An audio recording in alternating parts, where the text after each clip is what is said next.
Today, we're going to be installing an RCD onto a TPN board. To begin, start by fixing the mounting bracket to the chassis of the board with the 2 screws that are provided.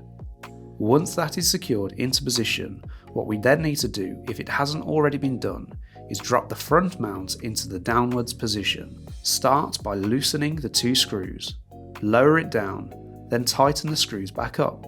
We do this because the body of the RCB is longer than that of the main switch. Now, with the mount in place, we're going to install the copper bars. We start by releasing the cap for L1, L2 and L3. We then insert the copper bars which are labelled L1, L2 and L3, fixing them securely into the assembly with the fixings that are provided.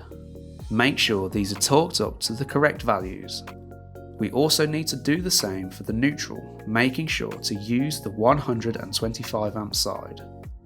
Slide the copper bar into position and ensure it is fitted accordingly. Once the copper bars have been torqued up, we can then refit the cap, fixing it in place. Grab your RCD carefully, inserting it into the copper bars and onto the bracket mounts.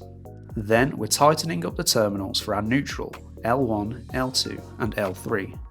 Make sure to fit them to the correct torque settings, which can be obtained from the instructions on the datasheet or labelling on the board. Finally, remember to fit the shield over the terminals.